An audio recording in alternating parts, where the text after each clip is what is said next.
Salam sehat. Kali ini kita bahas tentang hal atau topik yang kadang-kadang dibahas di masyarakat, yaitu money encer. Ya, kadang-kadang kita biasa pakai guyon penyakit uang dan kursi. Ya, apa itu penyakit uang dan kursi? Money encer. Ya, jadi ada anggapan di masyarakat di luar sana, kalau terjadi sperma yang terlalu encer, maka dianggap si laki-laki tersebut tidak bisa membuahi pasangannya atau istrinya. Artinya dia tidak bisa membuat kehamilan pada istrinya. Apakah itu benar? Laki-laki yang selalu spermanya encer, itu berarti dia mandul? Maka jawabannya adalah bisa iya, bisa tidak. Nah, sekarang kita bahas yang namanya sperma.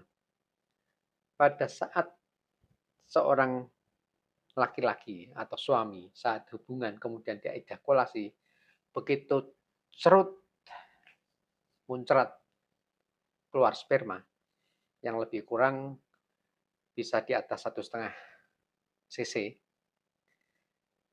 itu isinya sampai 39 juta sperma.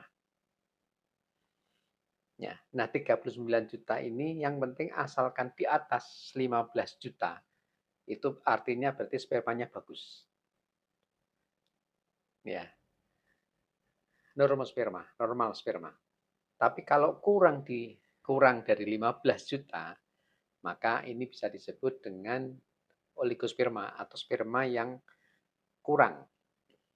Nah, kemungkinannya sperma yang kurang dari 15 juta ini yang tidak bisa membuahi atau artinya tidak bisa menyebabkan sang istri hamil.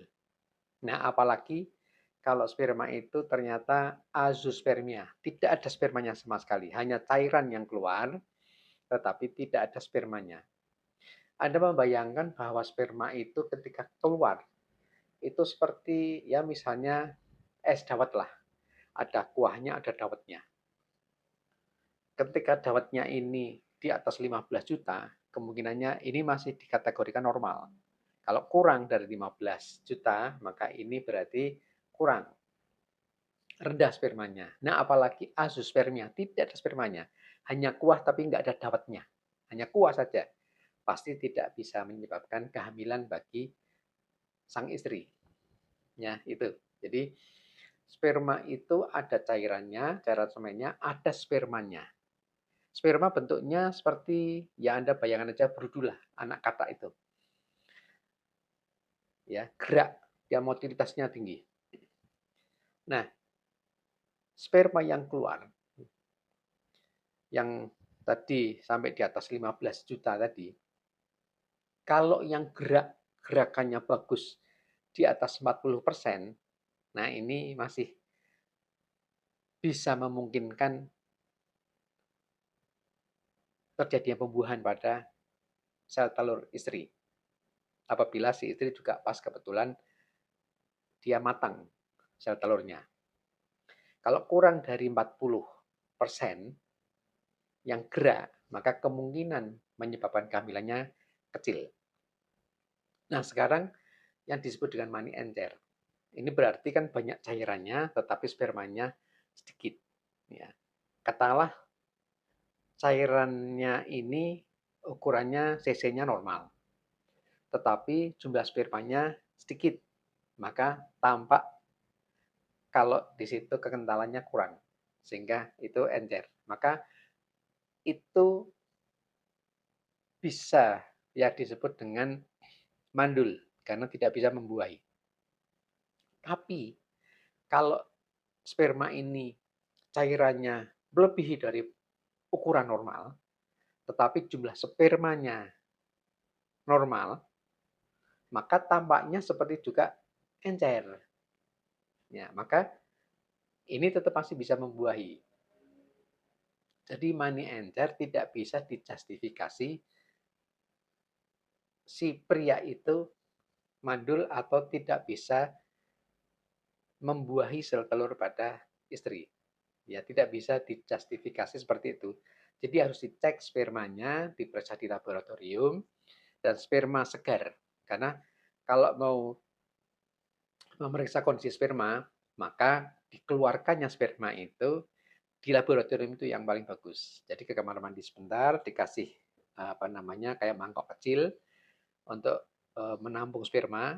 Nah, Anda dipersilahkan untuk onani di kamar mandi. Begitu spermanya keluar, langsung kemudian diberikan ke petugas laboratorium. Kalau di rumah, maka sekian waktu ini bisa menyebabkan sperma sudah nggak bisa lagi diperiksa dengan baik. Ya, apalagi lebih dari setengah jam. Ya, itu. Jadi jaraknya harus kurang dari setengah jam.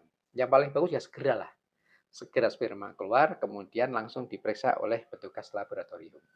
Itu ya, jadi penyakit uang dan kursi atau money and chair ini tidak bisa dijustifikasi orangnya pasti mandul ya itu. Jadi harus diperiksa dulu. Nah, sekarang apa sih yang perlu dimakan, dikonsumsi oleh si laki-laki tersebut, si suami tersebut agar bagus? Ya tentunya harus olahraga yang rutin ya. Kemudian ya usahakan tidak merokok ya, tapi olahraganya harus nih. Kemudian makanan-makanan yang tinggi protein itu jelas haruslah, dari sisi makanan harus yang bagus ya. Itu ya. Salam sehat.